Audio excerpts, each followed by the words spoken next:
Pedro! Pedro! Tuwang-tuwa yung si Rena nung nailigtas ko yung anak niya.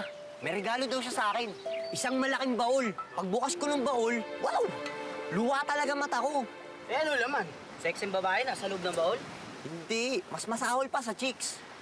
Isang rekwang naggaganda na cellphone, yung may mga camera at saka video. Asa yung cellphone? Hindi na mo, patingin nga. Hindi nga ako nakakuha eh. Paano kasi umalon, tapos tinangay yung baul. Uy, Pedro, umuwi ka na. Hinahanap ka na ng lola mo. Ah, sige po, tsaka Jo.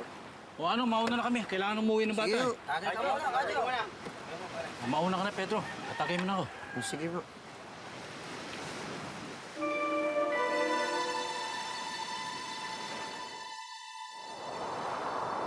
Pedro!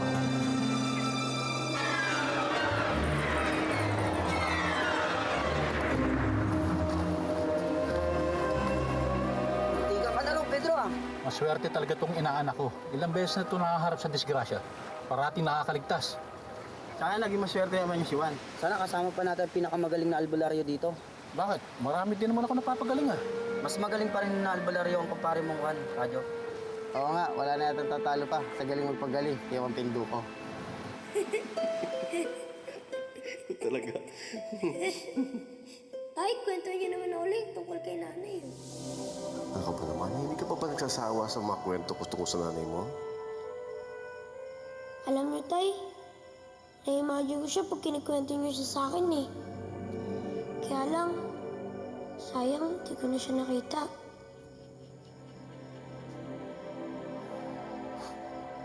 O sige, saka tayo magkwentuhan at matulog ka na.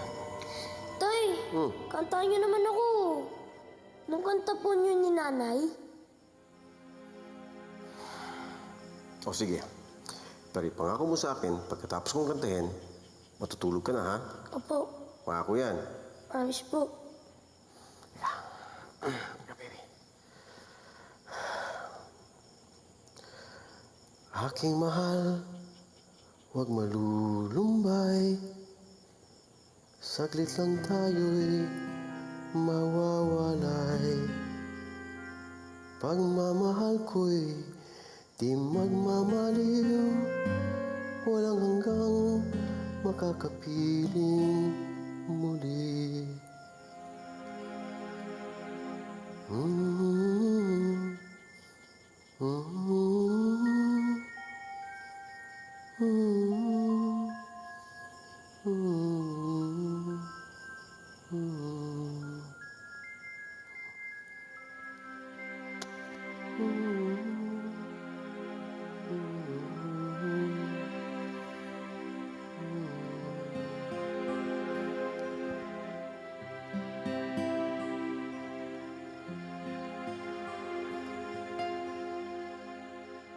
Alis ka? Mangungulang ho ako ng mga halaman panggamot, Nay. Nang ganitong oras? Mas masarap pong maglakad ngayon dahil malamig at mahamog. Itigil mo yung ginagawa mo, Juan. Nay, hindi ko pa po pwedeng itigil ang paggagamot ko dahil marami pong umaasa sa akin. Hindi ang panggagamot mong tinutukoy ko. Huwag kang magmaang-maangan dyan.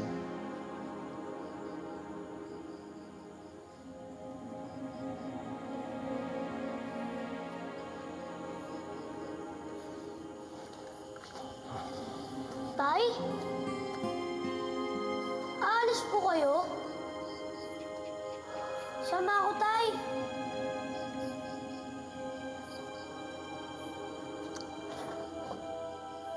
Huwag na muna ngayon, anak. Sibang araw ka na sumama. Malamig, mahamog. Kakasakit ka. Sige.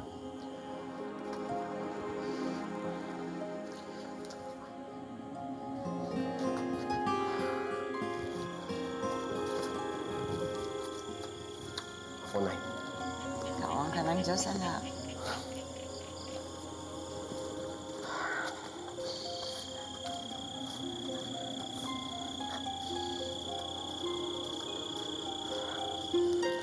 Tay! Mag-ingat kayo, ah!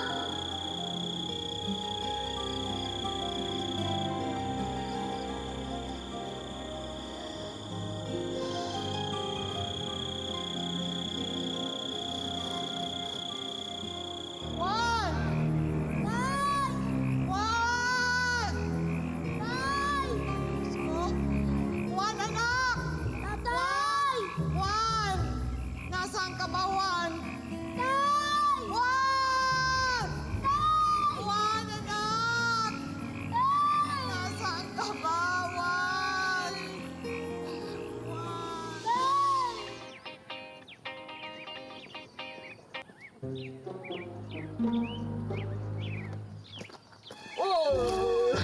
yan! Giyakin yan! Baka masira yan! Kwento ka muna, kulot! Akin na yan! Oo, pare, basa. Oo. Sirain yan! Baka masira! Giyakin ko dun! Akin na! Kwento ka muna yung horror. Dapat may sexy, aswang. Pwede pa uwi na ako eh! Natin ko lang si Rakil! Akin na! Akin na! Tigilan niyo yan! Tayo na, Pedro! Bakit nasa iyo yan? Tigto pare, opinin mo. Magkikwento muna si Kulot bago ibigay ko to, di ba? Oh. Kapal mo nga ba? Kasi ba yan? Akin yan!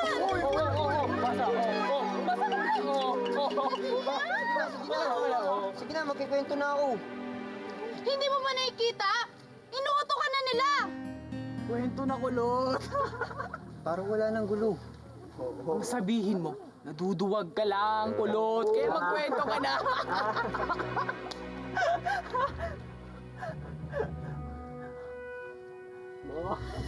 Hindi siya magkikwento! Akin na yung MP3 ko!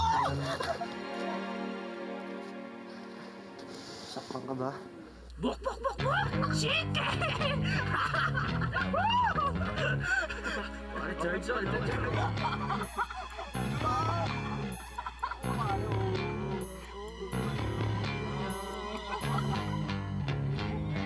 Sobra na kayo, ah. Huwag! Lumayuwala! Aba! Tayo! Tayo! Sige! Lalaban ka! Sige! Laban pare! No! Tayo! Ano ba?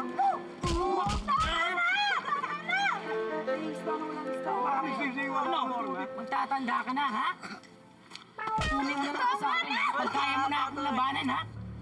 Tara na!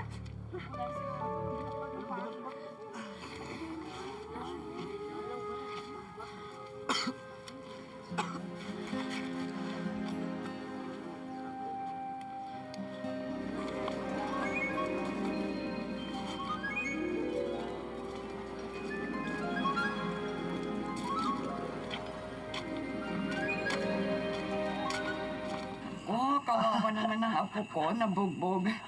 Sino ang nanakit nito sa apo ko, ha? Barkada ho nila Chito, Lola. Hindi porkit anak siya ng hepe ng pulis dito sa atin, sasantuin ko siya. Kadyo, halika, ikaw na muna ang bahala dito. Ha? Ikaw na muna ang bahala. Nana Maria, huwag na. Naku. Hindi, bitiwan mo ako. Ako Palalalain ang lang bahala. yung sitwasyon. Away bata lang yun. Ay, Kayo hindi. rin. Pag kayo nakapatay, makukulong kayo. Paano na si Pedro? Ha? Oh. Ikaw kasi, ikaw kasi. Aray! Lola naman eh. Ako na nga po ito nabugbog, ako pang pipingutin. Hindi ba sinabi ko sa'yo, huwag kang makikipag-away? Eh, sila naman po yung nanguna eh. Tanong niyo pa kay Raquel. Kahit na, dapat hindi mo na sila pinansin. Wala ka namang alam dyan sa mga suntukan na yan. Nana Maria, tama rin yung paminsan-minsan. Hoy, hoy, Lumalabas. hoy! Huwag mong tuturuan, ha? Na maging violent itong apo ko. Bata pa yan. Naintindihan mo? Ganun, kayo nga. Tumahimik ka! Kundi kang malilinti ka sa akin.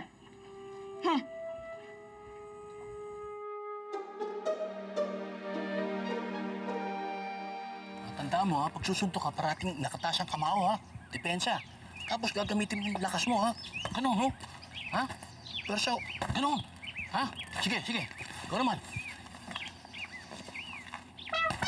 Hindi ganyan sumuntok. Pambira, huwag kang matakot sumuntok. Bigay mo ganun, no? Pambira ka naman, no? Eh, Chong, baka po magalit si Lola pag nalaman niya ito eh. Aba, hindi naman maaaring nakabantay parati ang lola mo. Paminsan-minsan, kailangan matuto kang lumaban din.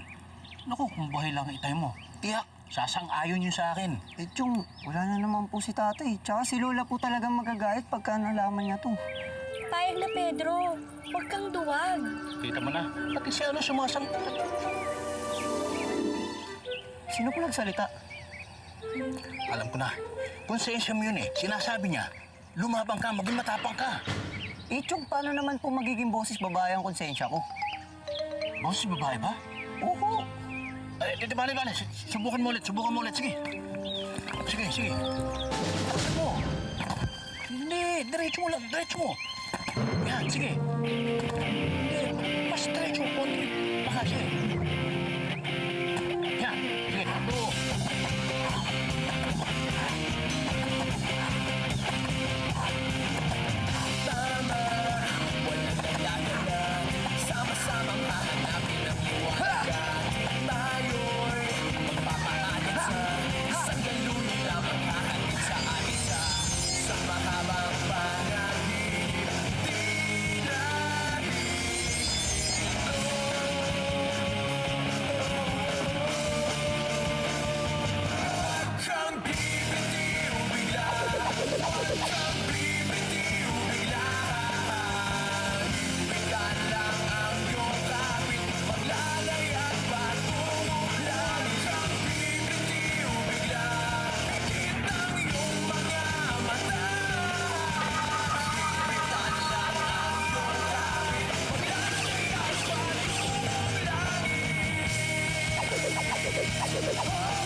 Kamusta na si Pedro? Late pa din. Nasa mabuting kalagayan naman siya, di ba? Sa tulong namin, bukang liwayway. Di tulad mo.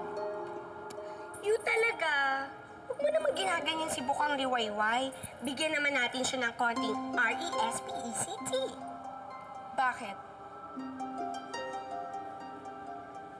Dapat ba? Salamat.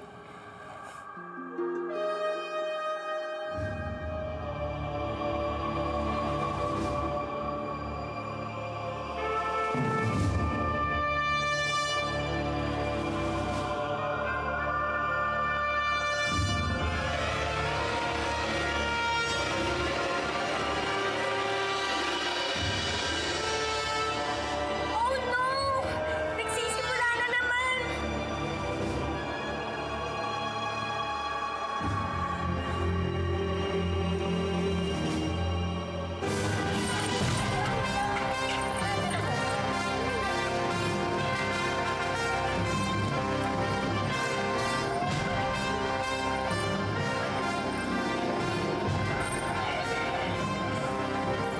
Naglaho na ang kulay pula.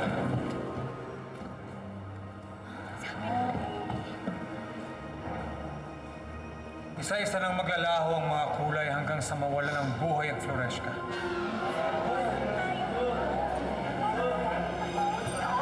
Ilang buwan na lang, matatapos na ang taong ito sa mundo ng mga tao.